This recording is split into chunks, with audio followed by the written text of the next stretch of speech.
Good afternoon, everyone. Coach Marlin would like to be here, but he pulled a Nick Saban.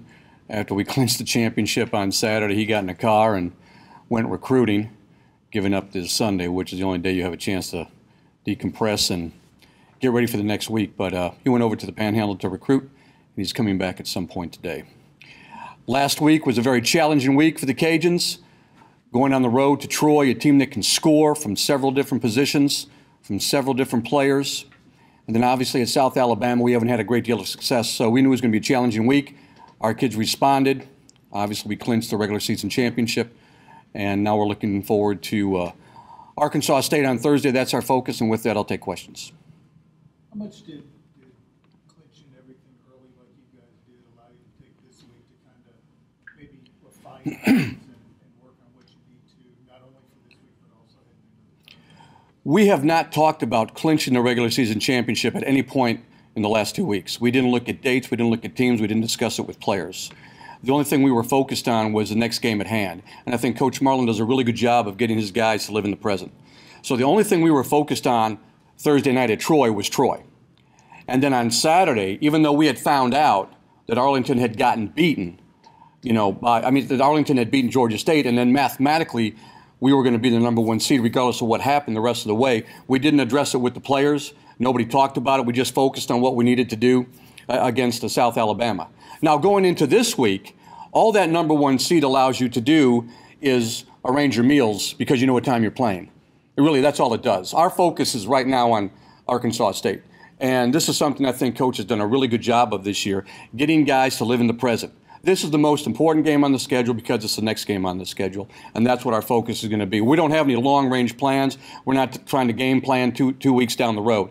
Our focus is on Arkansas State Thursday night. How important is it for these guys to win out at home? I think you want to win as much as you can and as often as you can. And I think that we want to continue to maintain our momentum going into the conference tournament. So, once again, living in the present, which is something Coach has preached all year long, it's very important that we give our best effort. And Coach isn't concerned with if we win or lose. He's more concerned with how we play and playing to the best of your abilities and doing what you need to do as an entire team, which, came out in a big way against South Alabama with some bench guys having big first halves. Everybody buying in and understanding that this is what we need to do to get better. We're not concerned about winning and losing. We're concerned about getting better. And when you have that mindset and that focus in the practice court, from day to day, the wins and losses will take care of themselves, and that's proven to be a pretty good formula for us this year. You guys hadn't played in a lot of close games for the first 2/3 of the season. The last couple of weeks has kind of changed. What have you learned from this team by seeing them play in some of these 4 or 5 point games? Maybe the final score is 10, but they've been close at the end. What have you learned from seeing the team play in these tight battles? Well, #1, we're going to get everybody's best shot. When teams play here in Lafayette or when we go on the road in conference play, we're getting everybody's best shot. So you have to respond to that. Our opponents are going to raise their level of play because they're playing against the Cajuns. And I think our guys have done a really good job of all year responding to that. This past week put us in some situations on the road that I think will benefit us come conference tournament time. Troy, as I said, very talented team. They can score on different levels from different guys. And we knew they were going to be a tough game. We knew that going in, and sure enough, they were. They shot the ball very well from the three-point line, especially in the second half, and that can put real pressure on your defense because you're giving up threes trying to get twos. And our guys maintained their poise and composure, and they were able to get a tough road win only by 5 points. Now you go to South Alabama, a place we haven't won or played well traditionally at, all right? They come out the first half, and the Davis kid who made 6 threes all year is 5 for 6 from the three-point line. So once again, they put some pressure on us in the first half. But having said that, we go into the half with a lead. And that was because of our bench play. Jerikas Davis scored 18 in the first half, and P.J. Hardy did a great job coming off the bench, having not played much in the last 3 or 4 games, and gave us a lift at the point guard position. And that's everybody buying in, and that's everybody being prepared for their opportunity because you never know when that opportunity is going to come. And that's something that Coach, once again, has preached all year long with our guys, and they've bought in. So close games, Basketball is so fluid that it's really a series of 4-minute games, always getting into that media timeout. And our focus has been, let's win the first 4 minutes, let's win the second 4, then the third 4. And we have the same focus in the second half, and that's proved to be a pretty good formula for us in terms of being able to compete in close games when other teams are having success from the three-point line, and you're able to stay with your game plan.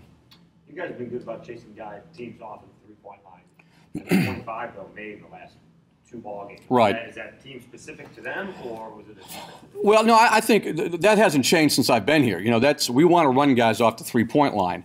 And I think in the South Alabama game, what you saw is we ran guys off the three-point line. They made some shots in the first half. Give them credit.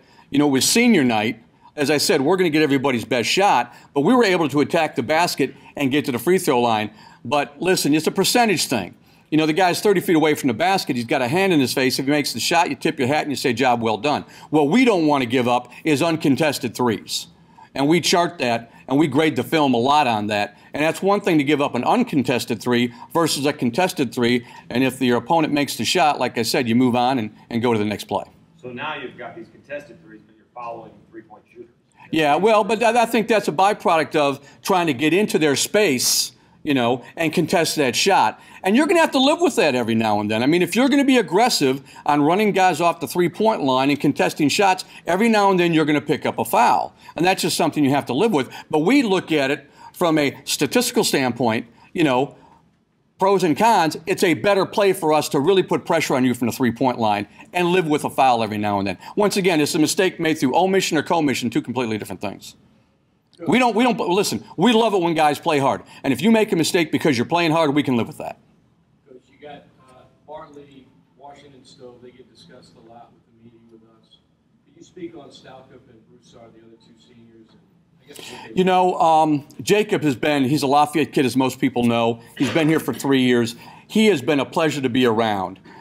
He enjoys his role. He embraces his role. He understands his role. He shows up to practice every day and gives us everything he has, and he does it with a smile on his face. He's had a lot of fun being a part of this basketball team for the last 3 years, and we appreciate what he's brought to the team. Lorenz Stalcup, he's a kid we tried to sign. We tried to sign him out of junior college. It didn't work out for him academically. He was a year out of basketball. We stayed with him. Once again, Coach Marlin had the foresight to stay with him. We brought him in. He helps us in practice. He's a big, and we see some bigs in this league every now and then. And once again, he's another guy that's been a joy to be around. He's going to get his degree. He's trying to finish up this May, and he's got his future planned out. So both of those guys have bought into what we want to do, and they've been a pleasure to be on the team. They've helped make Stove and Washington and Bartley better, which is what you want out of your bench guys. Out of all the transfers like Jakeem and Gant and Malik Marquetti and Marcus Stroman, who's really stood out to you this year? I don't think any one guy stood out. Every guy's brought something different to the table. And when we recruited these guys, we had an idea of what they could do. And we knew that Gant could help protect the rim. He's a quick guy. He can get off the floor quickly with a second jump, and he can block shots. He's also got the ability to stretch defenses with his three-point shooting ability.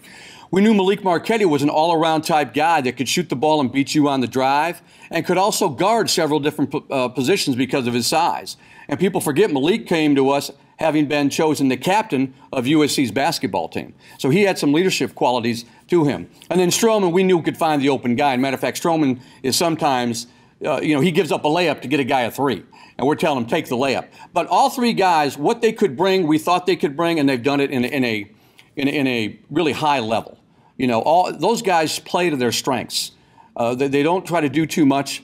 At times you may, but for the most part, they've played to their strengths, and they've been great additions. You know, and it's the rim protector. The rim protector, though, with Gant is something we haven't had, and that, as you guys can tell, he doesn't do the Bill Russell thing, keep it in bounds. He's trying to send it into the 300 level section. Coach, just you never know if a kid's going to make shots, but opportunity-wise, how surprising was it for what Davis did, especially as early as he did? Jarikas has been really good in practice, and matter of fact, leading up to this week, or leading up to last week's games, he was really good in practice, and he was making a bunch of shots. And when his number got called, once again, being prepared, being ready, he was willing to answer the call. And when he made his first shot, he's the kind of guy that can really get on a roll after he makes his first shot. And we've seen him do that in practice. So we knew he had that capability in him. And P.J. Hardy has been steady in practice as well, waiting for that opportunity. And he kind of gets lost in the deal because Jerica scored 18 points. But PJ was terrific at the point guard position, got to the free throw line a bunch and scored 8 points, I think, in 5 or 6, 7 minutes of action in the first half. Both those guys, though, played well in practice. Once again, practice is your preparation, opportunities when the coach calls your name, and those guys answered the call. You guys have talked about not looking ahead. Did you guys at least take a little bit of time to take a step back and kind of appreciate what you accomplished after Saturday? Well, here's the thing. What have we accomplished? And this is something we've told the kids. You haven't accomplished anything yet. And with the win on Saturday, we realized we're the number 1 seed. We are the regular season champion. We understand that. That is a huge accomplishment. Hasn't happened since 2000 around here, right? And we're doing it in a fashion that is sending a statement, okay? But we haven't focused on that. We focused, and once again, I think Coach has done a great job of living in the present, and focusing on the next game. Not winning and losing, but getting better. And after the game, it was kind of interesting. Right after the game, the guys knew what they had done, and there was some excitement on the court. We got into the locker room, and it was really subdued. It was business as usual. There wasn't anybody flying around, high-fiving, doing chest bumps and all that sort of thing. They just were in their seats. Athletic Director Brian Maggard came in, told them job well done. Coach told them job well done, and get ready for Arkansas State. So it was a very business-like attitude in the locker room after securing the regular season championship. And I think that tells you something about our players' mindsets and what the coaching staff has been able to do in growing these guys throughout a long basketball season. So that individual focus, that team focus, and once again, it starts with your head coach, on living in the present has really paid off. What is your preference, and what do you see as the pros and cons of having a conference tournament at neutral site versus on-campus sites? Well, I'm an assistant, so I don't have a preference. No, I think that I think New Orleans is a great city. It's a destination city. I think there is a different dynamic when you have the tournament on your campus. I know when Coach Marlin was at Sam Houston, that's the way the Southland did it. They got the Final Four teams and went to a neutral site. I think there's pros and cons to both. I don't necessarily think that one is better than the other, but it's two different dynamics. And from what I understand, that the tournament's going to be in New Orleans for the next couple of years at least. From what I understand, now that may be wrong, but it's two different dynamics. Each is unique in its own case, and I think a place like Lafayette, I think, would be really a heck of an environment for kids to come. Not just our fans, but I think for other teams.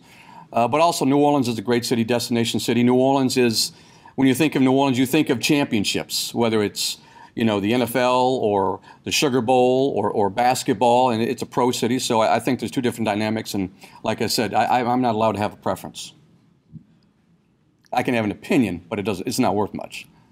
I just want to make sure I heard you right. Did you say Coach You Marlin? probably didn't. Right.